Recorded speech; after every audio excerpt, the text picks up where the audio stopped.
Great and powerful was Memphis, the capital city in the plain which joined Upper and Lower Egypt. Great and powerful were the pharaohs, who on this side of the Nile built for eternity. Its aim accomplished, the fourth dynasty collapsed.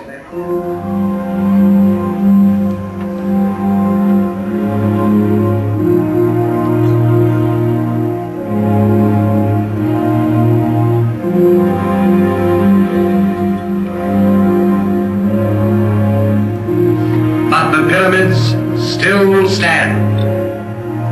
And the inscription on the one that completed the design claims, "Divine is Mykerinos."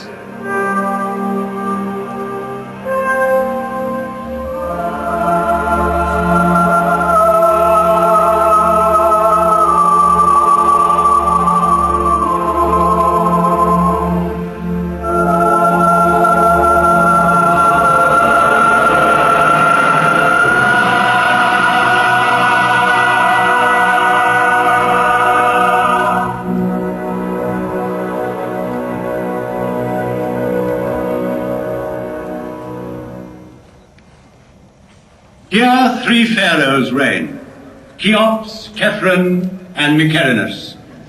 Sarcophagi may be empty, wrappings unwound, yet Cheops, Khephren, and Mykerinos still reign, bearing the double crown of Upper and Lower Egypt.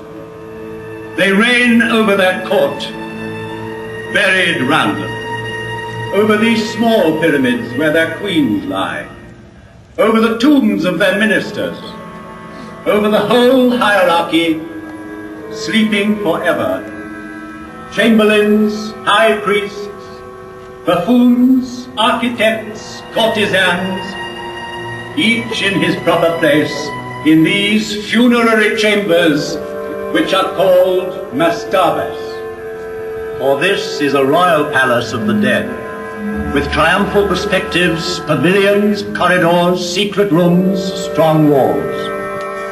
It was a city of another world, approachable by the people only as near as the outer temples where their devotion led them.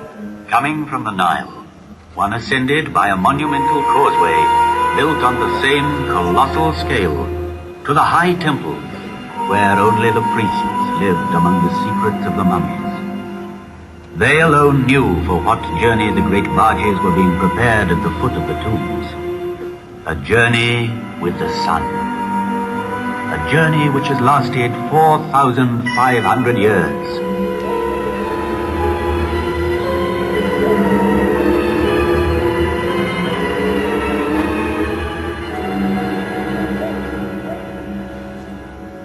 In the maze of this necropolis, let us stand by a tomb like 1,000 others, that of the mother of Cheops, and in it, by the litter, marked with golden hieroglyphs, which she had prepared for the eternal journey by her son's side.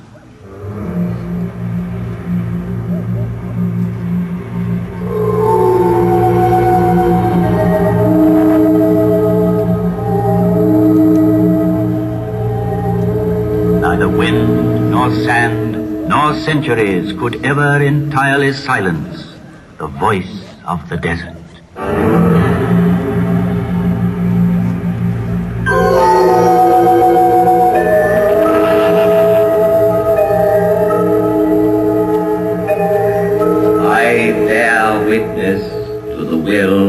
Cheops, my father, to defy time forever. I saw Antony and Cleopatra pass, Alexander, Caesar, and Napoleon paused at my feet. I saw the ambitious dreams of conquerors whirling like dead leaves.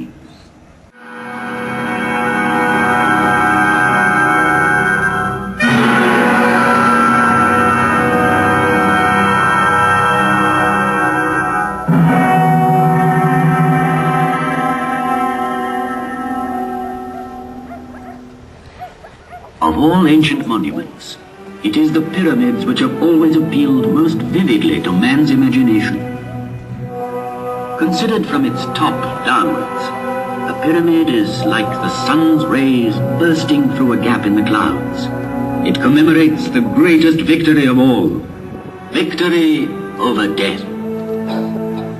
It is the most perfect mansion, the strongest tent, whose great stone sides are both roof and wall, and so carefully sealed that the dream entrusted to it can live to the end of the world. The dream of immortality.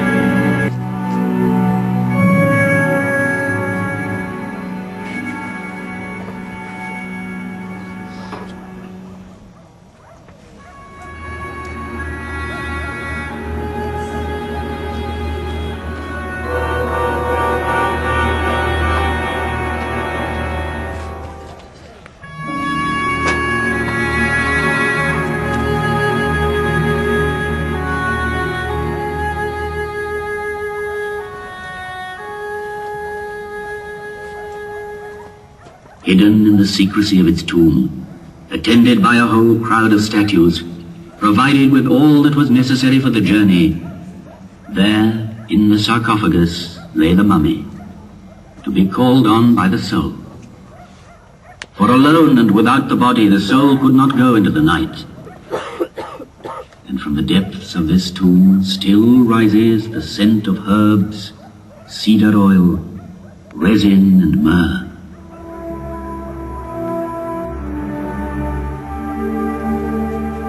But a pyramid is also the perfect combination of simplicity and magnitude, and the interplay of its angles makes the best harmony of shape and volume. It is architecture's purest achievement, because it relies on the straight line alone. Never has the straight line been drawn with more mastery, skill, and strength. Homage must be paid to Imhotep, learned, who at Saqqara conceived and built the archetype of pyramids. Made up of 6 mastabas, it rose gradually in a broken line of steps. The idea had been born. Calculations had begun. The perfect form was there.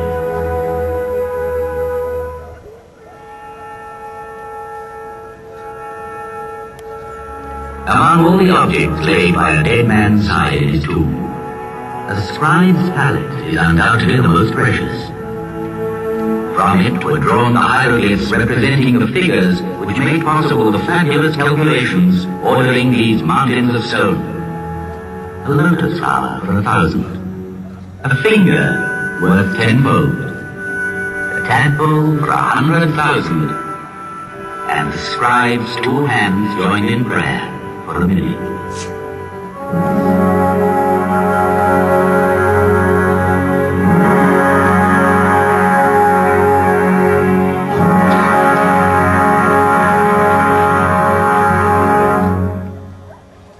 Flooding of the Nile. The movement of these great waters drove the farmers from their inundated fields to the plateau of Gizeh, where they joined the army of laborers and built. These stones were hauled singly on earth mounds, banked higher and higher as the edifice grew.